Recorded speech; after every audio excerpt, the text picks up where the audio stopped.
मौजूद है, मैं उनका उज्जैन की ओर से, आपकी ओर से, सरकार की ओर से स्वागत करता हूं, अभिनंदन करता हूं, वंदन करता हूं। मंच पर ही विराजमान हमारे उप मुख्यमंत्री श्रीमान जगदीश देवड़ा जी, हमारे वरिष्ठ मंत्री श्रीमान कैलाश जी विजयवर्गीय जी, हमारे पीडब्ल्यू मंत्री श्रीमान राकेश सिंह जी, हमारे प्रभारी मंत्री गौतम टेटवाल जी, हमारे जल संसाधन मंत्री श्रीमान तुलसीराम सिलावट जी, हमारी राज्य मंत्री श्रीमती डॉक्टर प्रतिमा बागरी जी, इस अवसर पर मौजूद आप सब आगंतुक अतिथिगण, इस नगरी के सभी विकास के परिचायक भाइयों बहनों, पत्रकार साथियों, प्यारे मित्रों, आज त्रिकालदर्शी बाबा महाकाल के आंगन में हम सब के लिए तो ऐसा लग रहा कि दिवाली भी हो गई और होली भी हो गई, दोनों आनंद हमारे बीच बरस रहा है, इसका एहसास हमको हो रहा है। हर युग में, हर काल में, हर समय जिसका अस्तित्व रहा, ऐसी पुण्य सलीला छिपरा के किनारे स्थापित ये नगरी अवंतिका, जिसका हर युग में अस्तित्व रहा है और हर काल में अपने विकास के आयामों से सदैव लोगों की उत्कर्ष की परिचायक रही है। ऐसा कहते हैं कि यहाँ आकर के जो सोचता है, जैसा सोचता है, इस मृत्यु लोक में वो सब उसके जीवन में परमात्मा दे देते हैं। इसलिए उत्कर्षी नगरी, इस नगरी का नाम एक उज्जैनी भी इसीलिए है। और आज के इस अवसर पर हम सबका सौभाग्य है, जब हमारे महामहिम उज्जैन आई हैं तो वो केवल मंदिर या विकास के काम के लिए नहीं आई, वो हमारी शिक्षा की नगरी को भी पवित्र करने आई है, जो 5000 साल पहले भगवान कृष्ण की शिक्षा नगरी के नाते से अलंकृत एक उसका बड़ा गौरव और सम्मान है। मुझे इस बात की भी प्रसन्नता है, काल के प्रवाह में हमेशा पृथ्वी पर शुद्धता के नाते से काल के समय के लिए भी उज्जैनी का अपना महत्व रहा है। इसलिए काल की नगरी अर्थात महाकाल की नगरी, सबका समय नियत है, ना बढ़ेगा ना घटेगा। जन्म और मृत्यु के बीच के समय में हमारे हाथ जितना शुभ हो सकता है, वो पुण्य और प्रारब्ध को अपने इस जीते जी काल में मनुष्य काया से कृतार्थ करने की नगरी भी उज्जैन है। जब इस बात के लिए हम आगे बढ़ते हैं तो यशस्वी प्रधानमंत्री का स्मरण करना चाहूंगा। यशस्वी प्रधानमंत्री श्रीमान नरेंद्र मोदी जी के लिए हम सब यहीं से अभिनंदन करते हैं, वंदन करते हैं श्रीमान नरेंद्र मोदी जी के लिए, जिन्होंने जब से सत्ता संभाली है 2014 से लगाकर आज तक लगातार जिनके अलग अलग आयामों से हर क्षण हर काम से दुनिया के अंदर, दुनिया के सबसे बड़े लोकतंत्र का गौरव हासिल करने के प्रत्येक आयाम को उनने छुआ है। उसमें एक बड़ा काम सबसे ज्यादा विकास के सभी क्षेत्रों में करते करते जो उन्होंने एक सफाई मित्रों के माध्यम से स्वच्छता का हम सबको जो संदेश दिया है, ये वाकई भूतो न भविष्यति।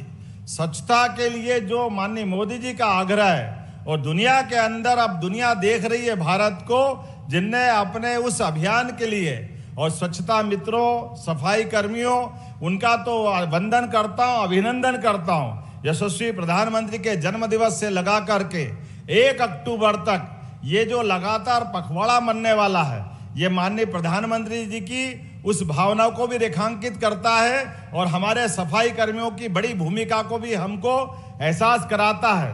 हमारे सभी स्वच्छता कर्मी, सफाई कर्मी, हमारे भाई बीमारी और जिंदगी दोनों के बीच जो मजबूत दीवार की तरह खड़े रहते हैं, ऐसे सभी सफाई कर्मियों मित्रों को प्रणाम करता हूं, उनकी भूमिका को नमस्कार करता हूं। अपने जीवन को इस समूची स्वच्छता के अभियान में पुष्प की तरह जीवन भर चढ़ाने का संकल्प लेकर के जीते जी देवताओं की श्रेणी में आते हैं। देवता वो होते हैं जो सदैव देने के लिए लालायित होते हैं और लालायित होने के भाव में उनकी मन की निर्मलता, निर्लिप्तता, उनका पवित्र भाव, इसी भूमिका में हमारे स्वच्छता कर्मी आते हैं। जिनके जीवन में सबके लिए सुख आनंद वैभव, स्वयं के लिए कष्ट, ये उनके मन का संकल्प है। ऐसे में उनकी भूमिका छोटी नहीं होती है। मुझे गर्व है यशस्वी प्रधानमंत्री ने यह स्वच्छता का अभियान चलाया और लगातार चलाते चलाते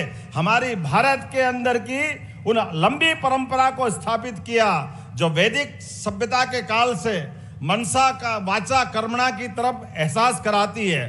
मन से, वचन से, कर्म से हमारी निर्मलता, स्वच्छता की परमात्मा ने भी कामना की और आशीर्वाद दिया है। आज के इस अवसर पर सरकार के माध्यम से मैं सभी स्वच्छता कर्मियों को बधाई देना चाहूँगा। माननीय महामहिम को बताना चाहूँगा, हमने अपनी सरकार में एक गौरव पाया है यशस्वी प्रधानमंत्री के इस अभियान का। हमारा अपना मध्य प्रदेश देश के सभी प्रदेशों में दूसरे नंबर पे आया है। हमारा सबका सौभाग्य राज्य के नाते से, और आपके आशीर्वाद से हम प्रयास करेंगे हम नंबर 1 का स्थान भी हासिल करें। लेकिन एक और जानकारी भी देना चाहूंगा, दुनिया की भारत की सबसे स्वच्छ राजधानियों में से अगर किसी ने राज्य ने अपना स्थान या गौरव हासिल किया है, वो भी मध्य प्रदेश है, जो अपनी भारत की सबसे स्वच्छ राजधानी भोपाल को यह दर्जा मिला है। और एक और बड़ी बात, स्वच्छता से हमारा इतना मजबूत रिश्ता है। भारत की सबसे स्वच्छ नगरियों में से भी 7 बार से मध्य प्रदेश ने इस गौरव को इंदौर के माध्यम से हासिल किया है। यह भी हमारे लिए गर्व और गौरव की बात है। यह हमारा सौभाग्य है। आज के इस अवसर पर जब हमारा अपना राज्य दूसरे नंबर पर, हमारी राजधानी पहले नंबर पर, हमारी नगरी जो 7 स्टार के क्रम में सबसे पहले नंबर पर लगातार 7 बार से आ रही है, तब हमने निर्णय किया है कि ऐसे में हमारा ये स्वच्छता के अभियान को जो ऊंचाइयों तक पहुंचाने वाले हमारे प्रथम कर्मी के योद्धा हैं, उनके लिए भी सरकार के माध्यम से इस दिशा में ध्यान आकर्षित किया जाए। तो हमने निर्णय किया है प्रत्येक नगरी की जो रेटिंग माननीय प्रधानमंत्री के पैरामीटर्स में तय हुई, वो 1 नंबर से लगा करके 7 नंबर तक की सभी नगरियों के कर्मियों के लिए जो 1 स्टार में आएंगे, उन सभी कर्मियों को 1000 प्रति स्वच्छता कर्मी उसको हम पुरस्कार देने वाले हैं। जो 2 नंबर की रेटिंग में आएंगे वो सभी को 2000 रुपया प्रति हमारे स्वच्छता कर्मियों को लाभ देंगे। और मध्य प्रदेश में उज्जैन तीसरे नंबर की रेटिंग में आता है, तो यहाँ के प्रत्येक स्वच्छता कर्मियों को 3000 रुपये की हमने अपनी ये राशि भेंट करने का निर्णय किया है, जिसके बलबूते पर हमारे हजारों स्वच्छता कर्मियों को आज आपकी मौजूदगी में ये अवार्ड दिया जाएगा। आज के साथ एक और बड़ा काम हमने यहाँ किया है। हमने मध्य प्रदेश की इस नगरी में बाबा महाकाल के महालोक बनने के बाद हमने तय किया कि मध्य प्रदेश में पाषाण की, पत्थर की प्रतिमा नहीं बनती थी और बड़े पैमाने पे धार्मिक नगरी में दूर दूर से लोग आते हैं। तो हमने निर्णय किया कि बाबा महाकाल की प्रतिमा महालोक में बनने वाली जो FRB की थी, उनको पाषाण की, पत्थर की बनवाएंगे और यहाँ पे पत्थर शिल्प को भी प्रोत्साहन देंगे। इसी नाते से हमने अपने इस उज्जैन में आज आपकी मौजूदगी से पत्थर शिल्प का भी काम प्रारंभ किया। भविष्य की दृष्टि से यहाँ राजस्थान के साथ मध्य प्रदेश भी उस गौरव को हासिल करेगा, जिनके माध्यम से पत्थर शिल्प को भी प्रोत्साहन देंगे। आप जब महामहिम नीचे से आ रही थी, हमारे अपने पुष्पों के आधार पर भी पुष्प जो बाबा महाकाल के मंदिर पे चढ़ाए जाते हैं या बाकी अन्य स्थानों पे जो चढ़ाते हैं, ऐसे में वो पुष्प बाद में किसी के पैर में नहीं आए, भावनाओं का अपमान नहीं हो और पुष्प की हमारी वापस दोबारा रिसाइकल में क्या उपयोग हो सकता है। माननीय महामहिम से बहुत हमने प्रेम से आग्रह किया, उनने सबको प्रोत्साहन भी दिया।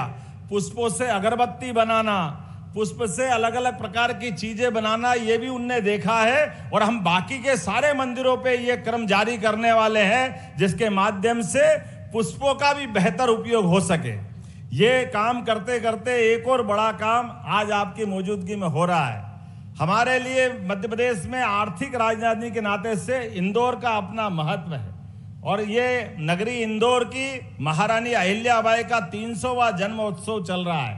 ऐसे में महारानी अहिल्याबाई को भी विनम्र श्रद्धांजलि देते हुए तत्समय की शासिका, जिनके शासनकाल के लिए आज भी लोग नाम लेते ही रोमांचित हो जाते हैं, उत्साह, उमंग, धार्मिक श्रद्धा, अंदर से आदर की भावना निकलती, जिनके अपने 30 साल के शासनकाल में उनने जीवन के सब क्षेत्रों में एक हमारी वीरांगना किस प्रकार से शासन की सुव्यवस्था स्थापित करती है, इसका रिकॉर्ड उनने बनाया। नारियों की सेना बनाना, नारियों को प्रोत्साहन देने के लिए विधवा विवाह से लेकर नारी कल्याण की सारी योजनाओं को चलाना, कुशलता के साथ अपने दुश्मनों से निपटना, शासन की व्यवस्था के साथ बहनों के लिए आत्मनिर्भरता के लिए माहेश्वरी साड़ी का वस्त्र उद्योग उनने प्रारंभ किया। ऐसे में इंदौर से उज्जैन को जोड़ने के लिए 6 लेन की ये नई सड़क बनाने का निर्माण कार्य का शुभारंभ भी आपके कर कमलों से होने वाला है। मैं आपको बधाई देना चाहता हूं, जोरदार अभिनंदन करें। 1630 करोड़ की लागत से आज की नवीन सड़क का आपके माध्यम से एक नया इतिहास लिखा जाएगा, जिसके माध्यम से न केवल इंदौर उज्जैन, अब हमारा अपना मालवा और मध्य प्रदेश बाबा महाकाल के कारण से, उधर आर्थिक राजधानी होने के कारण से केवल मध्य प्रदेश के लिए नहीं, अब पूरे देश से, और देश तो क्या दुनिया से लोग उज्जैन आते हैं। ऐसे में आने जाने के लिए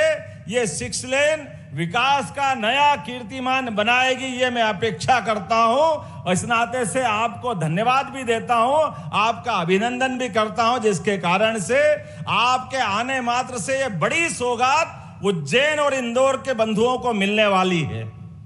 मेरी अपनी ओर से आज के इस अवसर पर मैं एक बार फिर मध्य प्रदेश सरकार के द्वारा चलाए जा रहे विविध कामों के साथ आपका आशीर्वाद सदैव हमको इसी प्रकार से मिलता रहेगा। मैं आपके लिए पुनः मध्य प्रदेश सरकार की ओर से वंदन करता हूं, अभिनंदन करता हूं, अपनी बात को समाप्त करता हूं। बोलिए महाकाल महाराज की।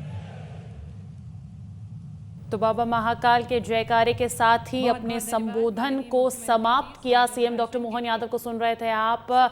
उन्होंने एमपी राज्य को दूसरे नंबर पर, भोपाल राजधानी को पहले नंबर पर, इस तरीके की बातें कही। साथ ही साथ रेटिंग के हिसाब से स्वच्छता कर्मियों को प्रोत्साहन राशि देने की घोषणा भी की है और एमपी का बतौर राज्य उपलब्धियां भी गिनवाई। पत्थर शिल्पकारी को बढ़ावा देने की बात कही। स्वच्छता ही सेवा अभियान का जिक्र करते हुए सफाई मित्रों का अभिनंदन भी किया और साथ ही साथ उज्जैन इंदौर 6 लेन को लेकर भी जानकारी देते हुए बताया उन्होंने कि 1306 करोड़ की लागत से जो 6 लेन बनाया जाना है, उसके भूमि पूजन के कार्यक्रम में राष्ट्रपति द्रौपदी मुर्मू का धन्यवाद। और अब सफाई मित्रों का सम्मान करते हुए आपको राष्ट्रपति द्रौपदी मुर्मू नजर आ रही होंगी। ये समारोह ही रखा गया है, ये सम्मेलन ही रखा गया है सफाई मित्रों के लिए, सफाई कर्मियों के लिए, स्वच्छता कर्मियों के लिए, उनके अभिवादन के लिए। और ऐसे में राष्ट्रपति द्रौपदी मुर्मू आज जब उज्जैन पहुंची है तो सबसे पहले इसी कार्यक्रम में शिरकत कर रही है। वहां पर आपको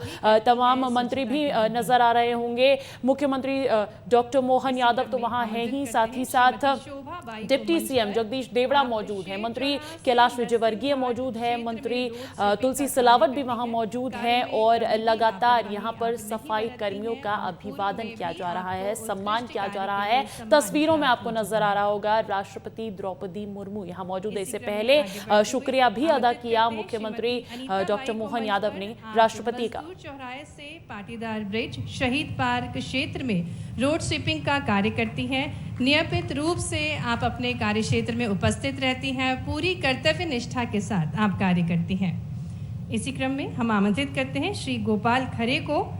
गोपाल खरे अलख धाम गोवर्धन धाम में चैम्बर लाइन खोलने का कार्य करते हैं। पूरी तत्परता के साथ और पूरी निष्ठा के साथ आपके द्वारा कार्य किया जाता है। बहुत बहुत धन्यवाद माननीय राष्ट्रपति जी, माननीय राज्यपाल जी, माननीय मुख्यमंत्री जी।